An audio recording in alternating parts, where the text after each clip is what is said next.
Pessoal, tudo bom? Bom, como eu falei para vocês, eu vou começar a gravar uma série de vídeos agora falando um pouco sobre o problema da alienação parental e o problema do narcisismo. Tá? Eu pensei muito durante esses dias, eu tenho certeza de que as coisas que eu vou colocar aqui podem incomodar algumas pessoas. Não vou citar nomes de ninguém, mas eu acho que a melhor maneira da gente retratar um problema é demonstrando o que a gente viveu, o que a gente vive, o que a gente sofreu e sofre, né? Então eu acho que vou incomodar. Vou incomodar algumas pessoas, tenho certeza disso. Vou ouvir reclamações, tá, em particular, porque vai ter gente que vai se identificar com o que eu estou falando e vão vir reclamar comigo. Mas vamos lá.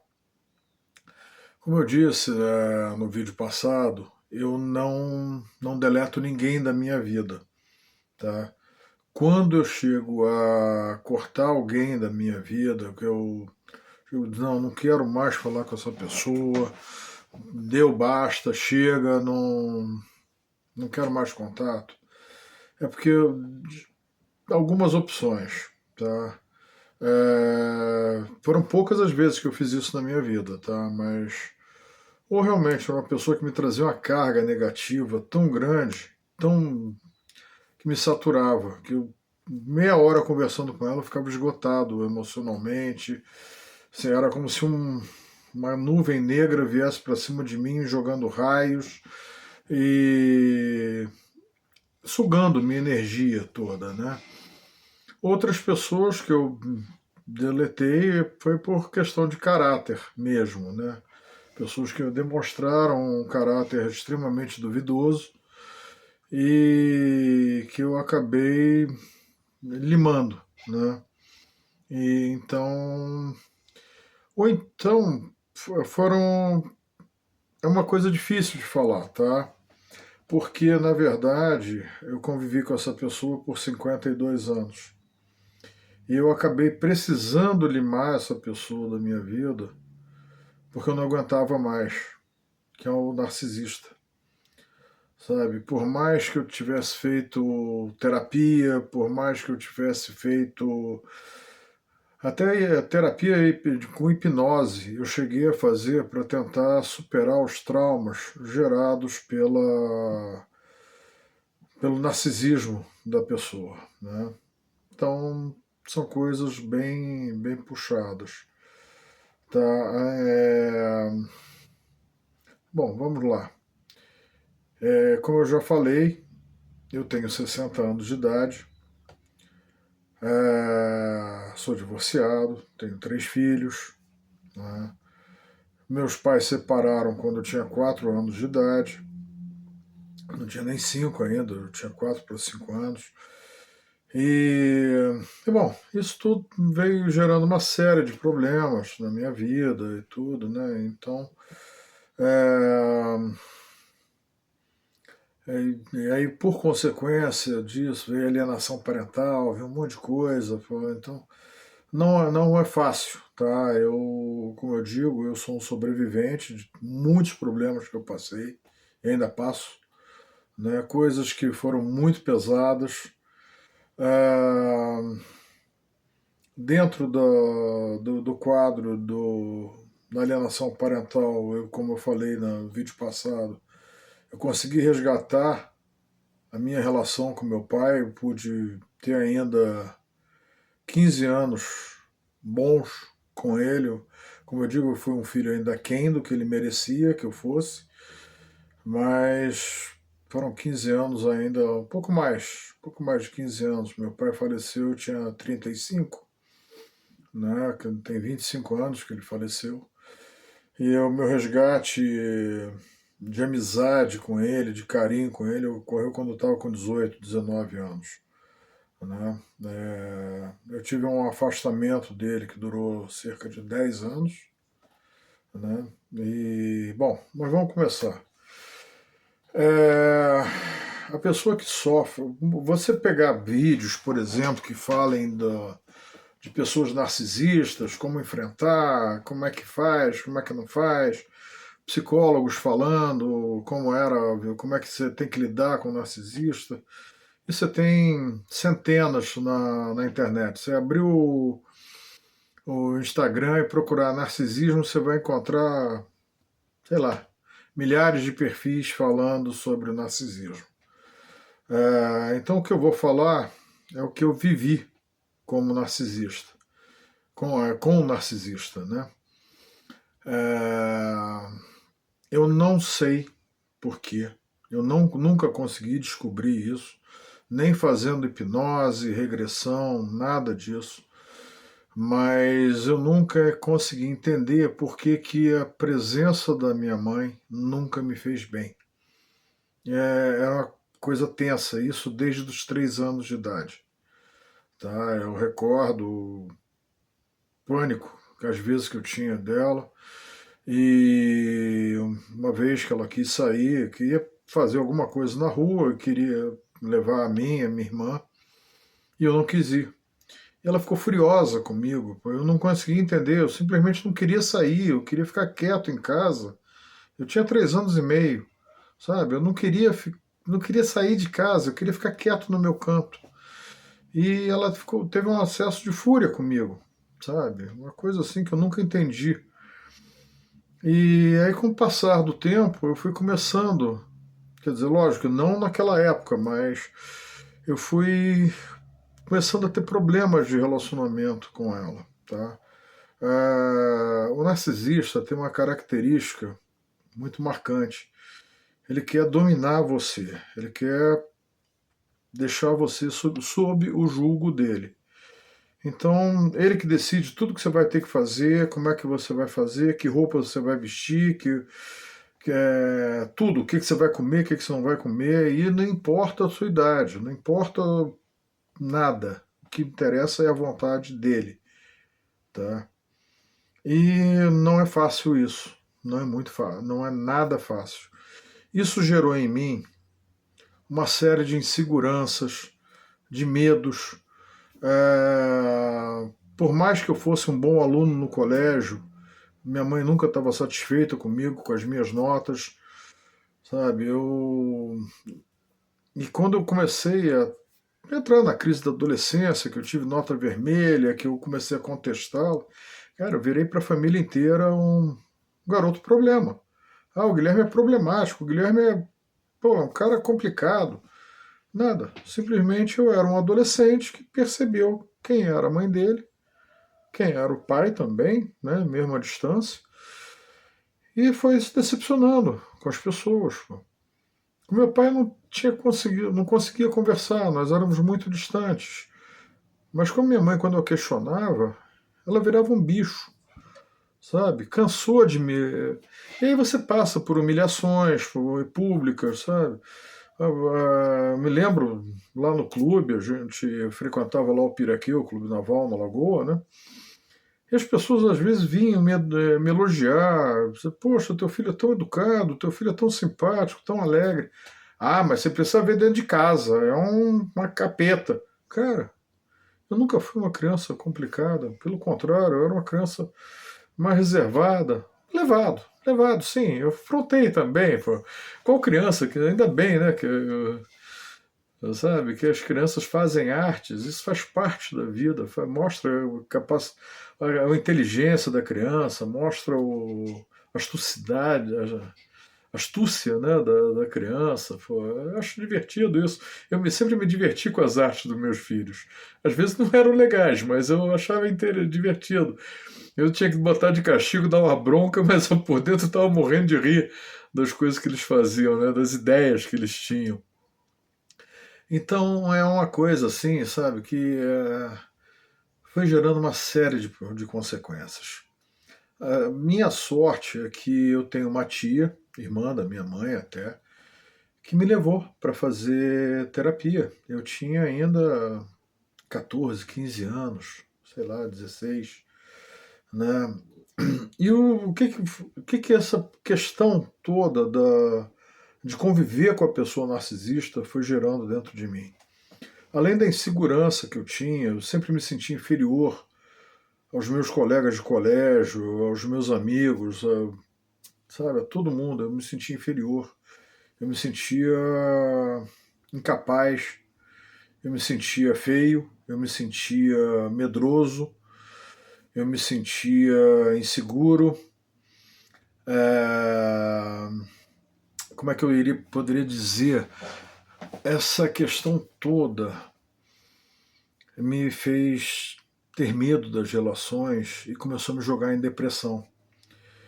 Eu me lembro uma vez, eu ia fazer 12 anos, e chegaram para mim, né, minha mãe, minha avó, não, o que você vai fazer no seu aniversário? Eu digo, cara, não quero comemorar meu aniversário, não quero fazer nada. Aí, mas o que está acontecendo? Eu simplesmente estava deprimido, estava triste.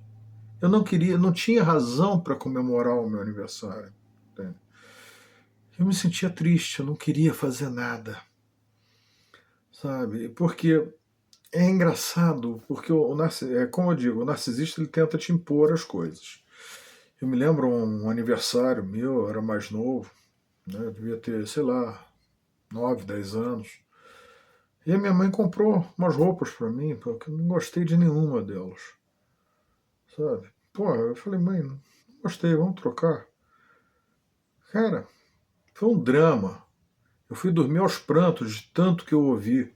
Filho ingrato, você nada que a gente faz para você tá bom, pô, sabe? Tudo assim. E isso foi mexendo comigo, foi mexendo com o meu ser. E o narcisista, ele é uma pessoa hipócrita. Ele diz sempre, faço o que eu digo, mas não o que eu faço. E eu comecei a questionar comportamentos da minha mãe, as coisas. E cada vez que eu questionava ou queria conversar, eu era agredido. Bem agredido até, verbalmente, principalmente psicologicamente. Sofria, como é que se diz? Hoje o pessoal fala como bullying, mas não, era uma pressão psicológica. É, sofria. Gente, deu branco agora a palavra, mas era uma coisa terrível, sabe? Eu me sentia cada vez pior. Eu me lembro quando eu estava com meus 16, 17 anos, acho que eu estava com 17, eu estava na faculdade, e eu comecei a me sentir mal, umas dores no peito e tal, minha mãe me levou no médico, né? Ela não pagava médico, lógico. No plano de saúde, não pensar, porque no médico de plano de saúde não presta, só presta médico, só quem é bom é o médico que você paga, e o médico é caro, então eu tinha que ir ou consultas com meu tio, que era o urologista, casado com uma irmã da minha mãe, e que às vezes era um urologista bem conhecido, o consultório vivia cheio, então tinha que ser no intervalo, ali que poderia me atender rapidamente, ou então médicos amigos que ela me levava. Então ela me levou num cardiologista, porque justamente estava sentindo mal e tal, né? Era um cardiologista que trabalhava onde ela trabalhava também, né? E na anamnese, ele virou-se para mim e digo, Guilherme, você não tem, clinicamente você não tem nada. Só na conversa comigo, ele disse, você está passando por um problema de tristeza profunda. É depressão que você tem, sabe? Então, lógico que aí eu comecei a intensificar a terapia e graças a Deus eu sempre tive amigos, sabe? O meu amor próprio é zero, não tinha amor próprio nenhum, nenhum mesmo, sabe? Era muito doloroso isso. E aí eu comecei a perceber, já mais velho, com 16, 17 anos, que eu encantava as pessoas, sabe? Eu, às vezes, tinha amiga minha, a gente tinha festinha para ir, aí os pais dela chegavam para mim, Guilherme, você vai na festa? Vou. Ah, então minha filha pode ir.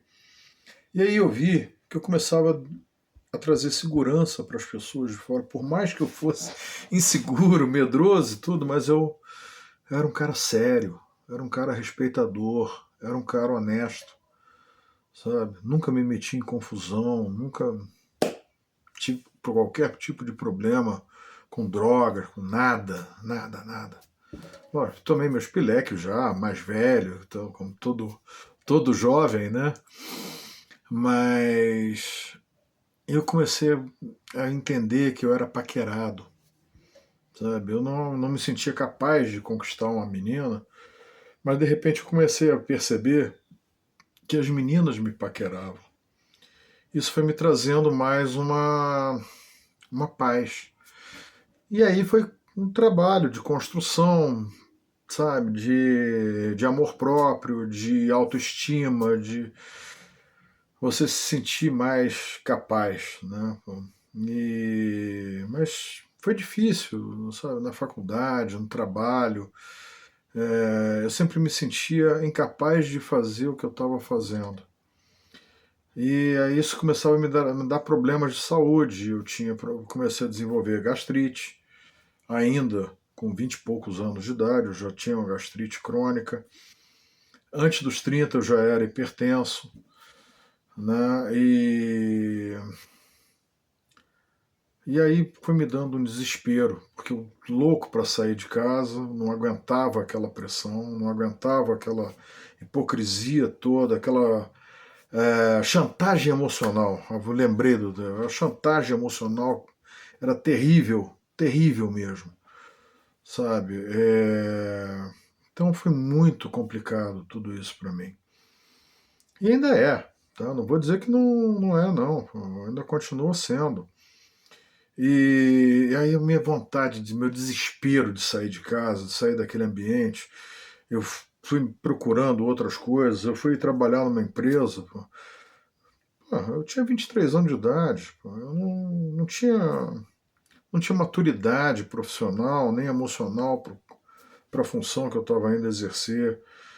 E aí você começa a tomar caminhos errados na vida, pô, e você se atrapalha. Em vez de você conseguir melhorar, você acaba piorando, sabe? E isso foi. Aí foi me dando mais insegurança ainda. Caramba, que loucura que era, meu Deus, isso. Eu querendo me livrar daquela coisa e cada vez eu sendo mais sugado para dentro daquele roda-moinho. Ah, e eu tinha uma coisa também, todas as namoradas que eu arrumava, ninguém estava à minha altura. Lógico, eram todas feias, todas eram burras, todas eram mal educadas, todas tinham mau gosto. Porque o que acontece? O narcisista, ele sabe da mediocridade dele, ele sabe que ele é uma pessoa fraca, é uma pessoa incapaz às vezes. E como é que ele faz? Ele não tenta realçar suas potencialidades, suas qualidades. Ele tem que diminuir o outro. Ele não pode ouvir elogios do outro. E o que eu entendo dessa história que a minha mãe tinha tanto problema com as minhas namoradas? Elas viam que eu estava deixando de dar carinho para ela para dar para outra pessoa, para uma mulher, para uma concorrente. Então ela não admitia essa concorrência, sabe? Era uma coisa assim que é pesada. E aí, para mim, ela ficava diminuindo as namoradas. E para as minhas namoradas, ela começava a me diminuir, me humilhar, sabe? E isso aconteceu várias vezes, sabe? No meio de uma festa, aniversário da minha mãe, eu tinha levado minha namorada, eu tinha 16 anos, e aí, uma certa hora, né, pô, lógico, adolescente não vai ficar saindo muito tarde de casa. Eu falei, não, eu vou te levar em casa. E aí fui falar com minha mãe, ó, tô indo levar minha namorada em casa, lá em Ipanema, eu morava em Botafogo, pegar um ônibus, daqui a pouco eu volto. Cara, na frente de todo mundo, dos amigos dela todos, da minha família, Você não vai a lugar nenhum porque eu não vou, você não, uma menina perdida que a família não toma conta, não é você que vai tomar conta. Cara, você imagina como é que essa menina se sentiu humilhada e como é que eu me senti humilhado na frente dessas pessoas todas. E essa foi uma entre centenas de situações assim, sabe? E então, quer dizer, isso tudo me fez ter dificuldade até para conseguir uma boa companheira para que eu pudesse casar, né? E eu acabei casando com 36 anos de idade. Graças a Deus, uma pessoa, uma mulher maravilhosa, com quem eu tive 3 filhos, sabe? Que infelizmente, por razões não, não vou dizer que foram razões de relacionamento, mas por razões de saúde mesmo. A gente acabou tendo que se separar, pô, né? Mas eu fui casado há 15 anos, sabe? Criei meus filhos por 13 anos. Então, o que que acontece? Minha mãe, quando ia na minha casa, era só para criticar minha mulher e meus filhos. Só reclamava da minha mulher e dos meus filhos. Reclamava da minha casa. Reclamava de tudo que eu fazia. Se eu ficasse 3 dias sem telefonar, pô, imagina, eu cuidava de casa, de 3 crianças, minha mulher estava ficando doente, eu tinha que cuidar da minha mulher, que eu estava com problema de saúde, sabe? Então, e tinha o trabalho. Eu trabalhava no projeto olímpico. Pô. Tinha dias que eu trabalhava mais de 14 horas. Chegava em casa exausto. E aí ficava 3 dias sem ligar para ela. Ah, por que você não me ligou? Pô, por que você não pegou o telefone e me ligou também, sabe? Então, coisas assim. Então, era uma barra isso. Era muito ruim. Eu me lembro quando eu passei a receber um salário maior do que ela, com 20 e poucos anos, 24, 25 anos, sei lá, pô, passei a receber um salário maior do que ela. Ah, como que pode você com essa idade ganhar tanto mais do que eu? Pô, a profissão que eu escolhi, o trabalho que eu exerço, eu mereço esse trabalho, pô. Eu não trabalho meio expediente, não é, aliás, eu não tenho um emprego de 4 horas, né? Porque não era trabalho que a minha mãe tinha. Ela tinha um emprego, encostado numa empresa para meio expediente. E eu não, eu tinha que chegar, bater ponto. 9 horas da manhã eu estava entrando no escritório e saía 6h30, 7 horas da noite pô, do trabalho, pô, exausto. E ainda ia para uma faculdade, fazendo a segunda faculdade nessa época. Então, porque você ganha mais do que eu. Caramba, pô. Normal, né, pô? Primeiro que eu trabalhava o dobro de horas. Segundo, um trabalho bem mais rentável, né? Então, sabe, e aí foi indo esse monte de coisa, sabe? E o que acontece? Quando meu casamento acabou, eu fiquei desnorteado, porque a minha família sempre foi tudo para mim. Eu era louco pela minha mulher, completamente apaixonado por ela. Sou louco pelos meus filhos. Para mim, são as pessoas mais importantes da minha vida, são os meus filhos.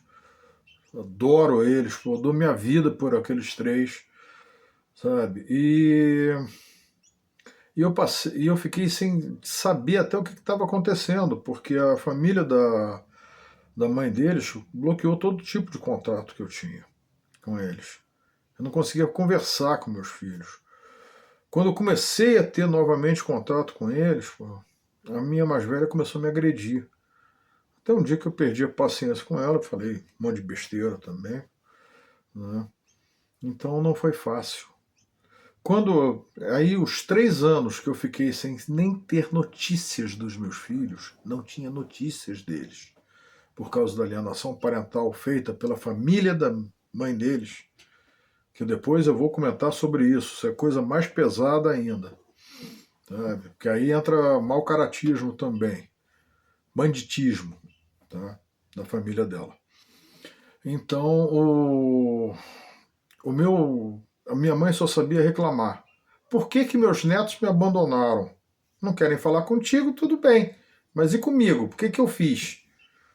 Cara, minha mãe nunca se preocupou com o que estava acontecendo comigo, como é que estava a minha vida, como é que estavam as coisas fluindo no meu dia a dia, sabe? Eu tendo que trabalhar que nem um doido, pô, sem falar português no meu trabalho, falando, trabalhando, às vezes começava a trabalhar 4 horas da manhã e até 10 horas da noite trabalhando, sem falar português, exausto, exausto, e sem ter cabeça para qualquer coisa.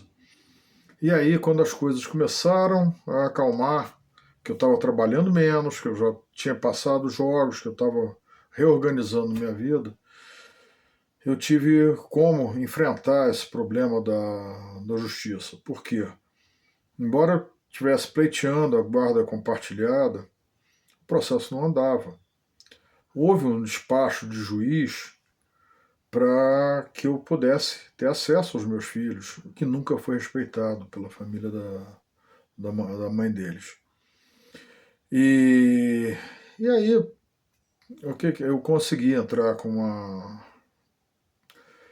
um pedido na reportagem. A Rede Globo fez uma reportagem comigo e chegou ao conhecimento da juíza do processo e aí sim, o processo andou, né?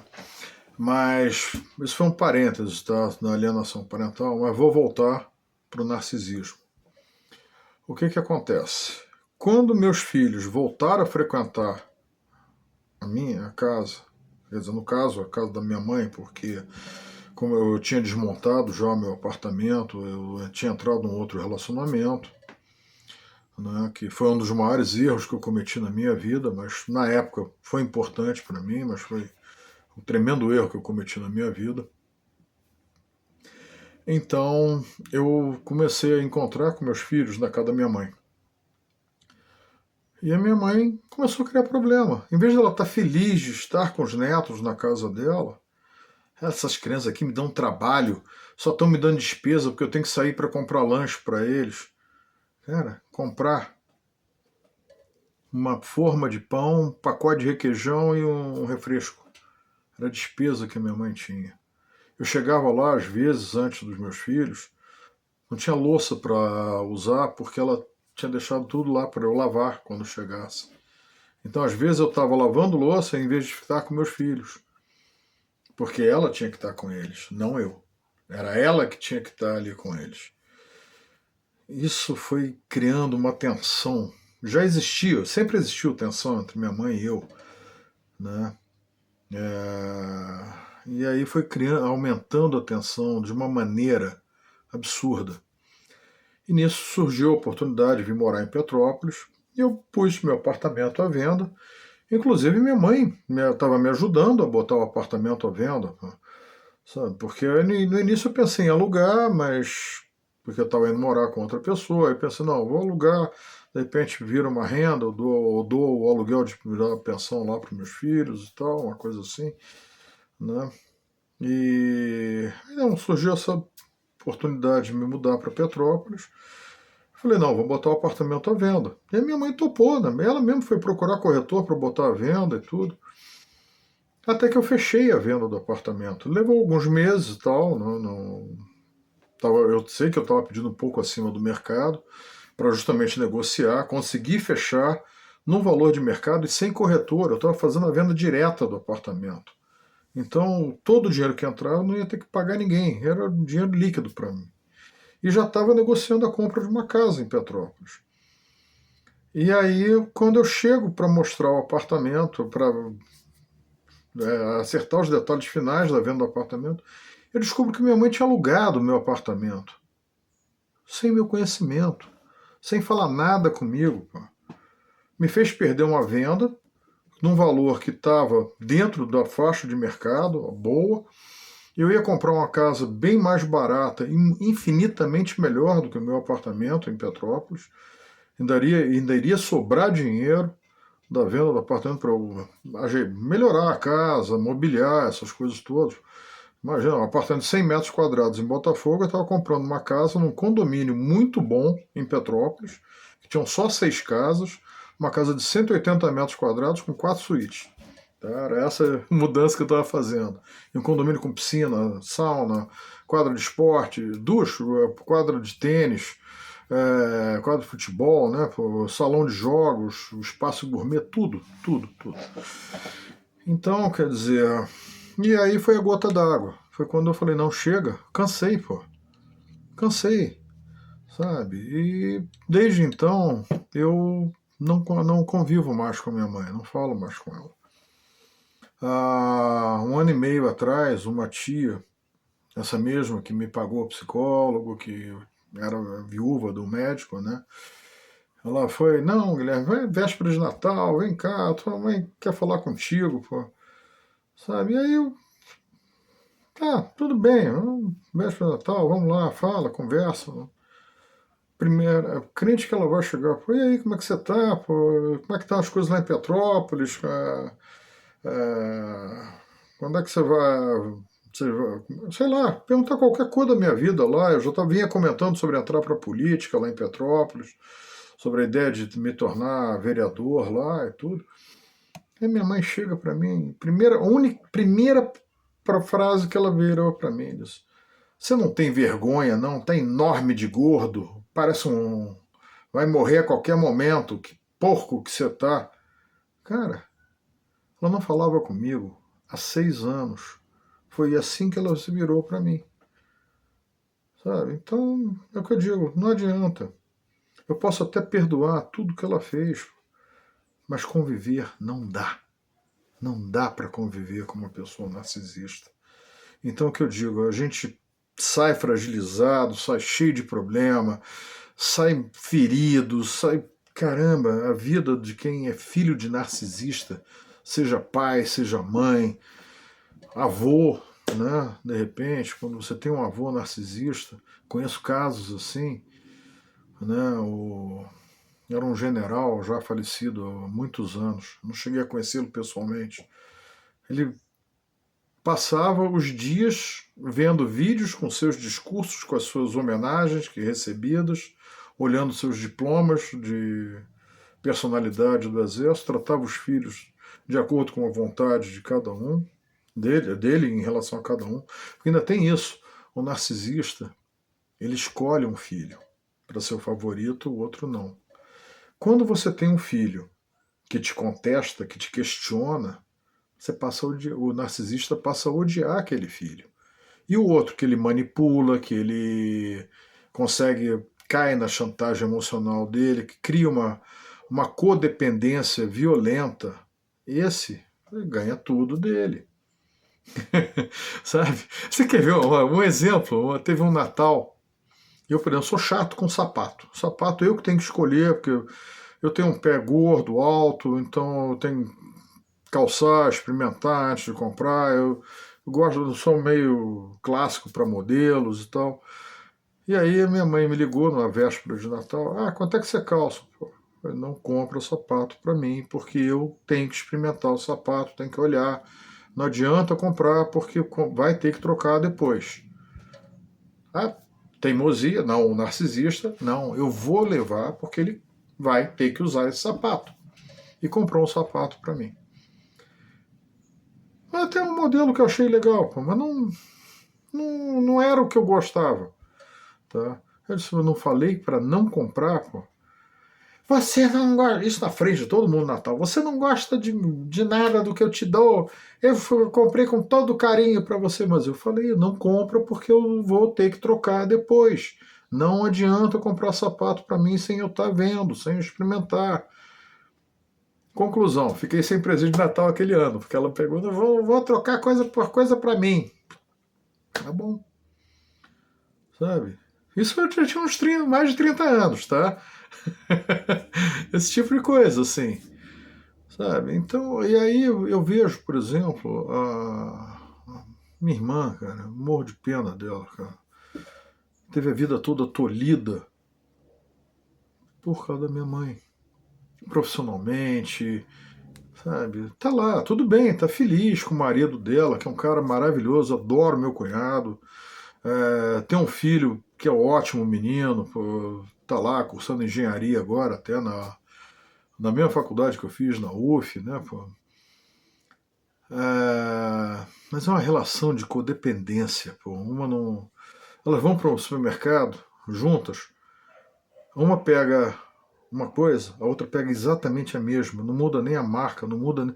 A compra de mercado é exatamente a mesma, sabe? Então, cara, minha irmã podia ter se desenvolvido profissionalmente, tinha potencial, sabe?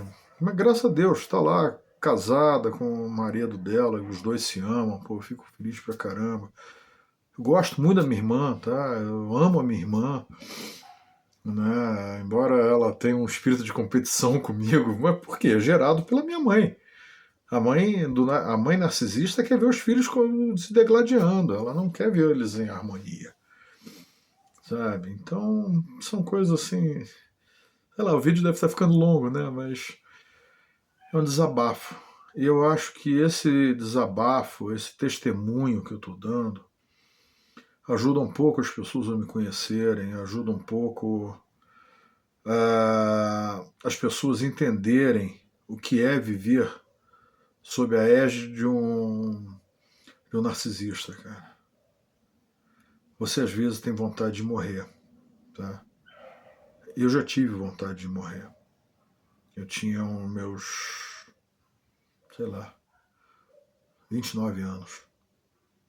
Eu tinha 29 anos, eu estava com vontade de morrer.